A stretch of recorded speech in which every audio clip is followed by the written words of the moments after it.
Hi guys, thanks for tuning in to another video on ForgottenWeapons.com. I'm Ian McCollum and I'm here today at the Rock Island Auction Company taking a look at some of the guns they're going to be selling in their upcoming May of 2019 Premier Firearms Auction. Now, what we have here today is a transferable NFA registered as a machine gun semi-auto Thompson.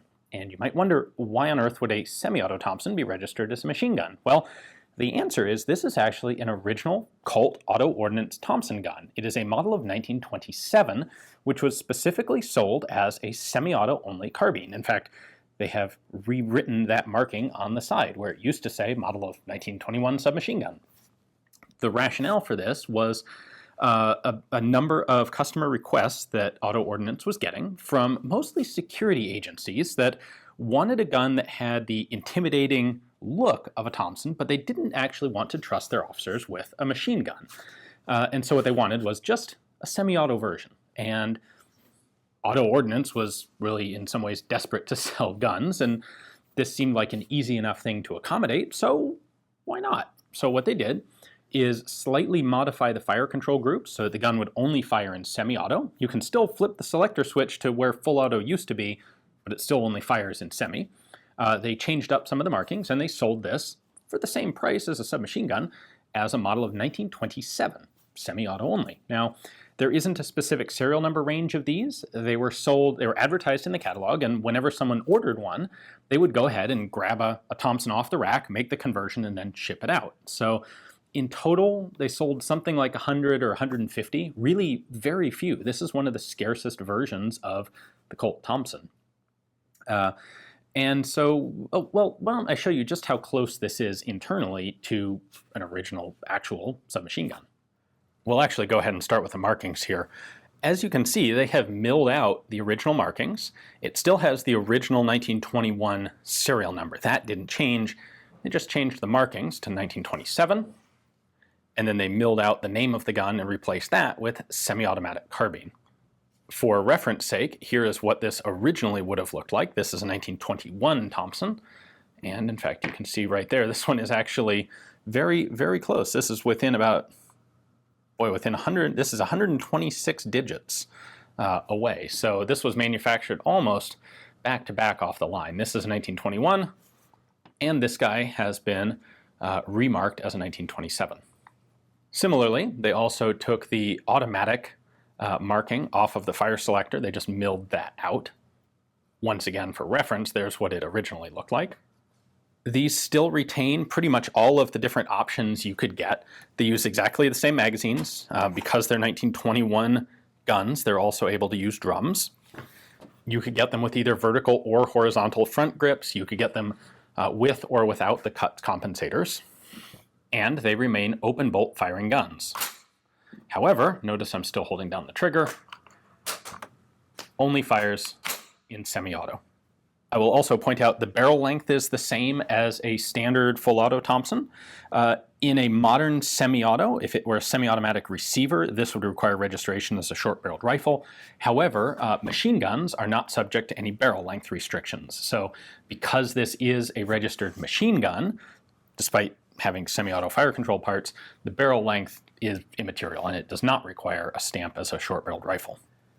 All of the internal parts are still this gorgeous 1921 Colt Thompson, including the blish lock.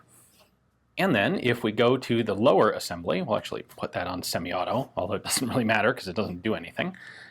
When you pull the trigger, it's going to drop the sear at the back. As this goes forward, the bolt is going to trip that, which is going to reset the trigger and bring the sear back up so that you have to pull the trigger a second time to get a second shot. Now, if I go back to our full auto lower as an example here, in full auto, that disconnector has been dropped down just below the line of the bolt, so the bolt will never hit it. When you pull the trigger, the sear drops, and it stays down as long as you hold the trigger, meaning that the gun will continue to fire until you release the trigger or it runs out of ammunition. When you switch this to semi-auto, you can see that this actually comes up just slightly. So there it is down, and it lifts up just enough that now the bolt will hit it when it goes forward and act just like the 1927. If we look at these from the top, you can see that there's just a tiny bit of difference. This is the semi-auto 27. This is the standard 21. See that there's a little bit of a different shelf on the outside of this disconnector. There are like 3 pieces inside here that are just slightly different on the 1927.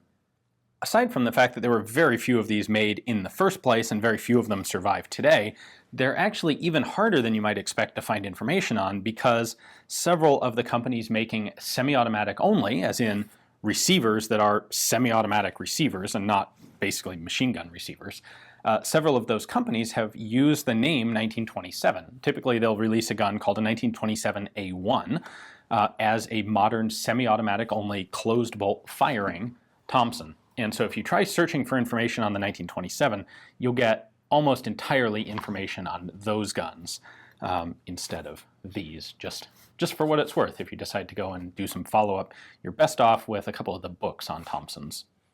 Now you might wonder, like, what's the point? Why would anybody pay the NFA registered machine gun price for a semi-auto carbine? And you're not wrong. Like, very few of these have actually survived in semi-auto form, because almost everyone who got their hands on one of these things eventually asked exactly that question. And I don't mean just, commercial individual owners. I mean actual police agencies. It was fairly common for, say, one chief to have the idea that he wanted to order a semi-auto gun, and then within a few years, when he was replaced by a new chief, the new chief would take a look at this thing and go, why on earth do we have a Thompson if it's not actually full auto? Make that thing a full auto again. There are a couple that are documented as having actually come back from police departments to Auto Ordnance to be refitted as machine guns. But it's really just a matter of swapping out a couple of small parts in the lower receiver. And so a lot of police agencies just did that on their own. And the downside of this as a registered machine gun, as a semi-auto, is that it's extremely expensive and it's controlled like a machine gun.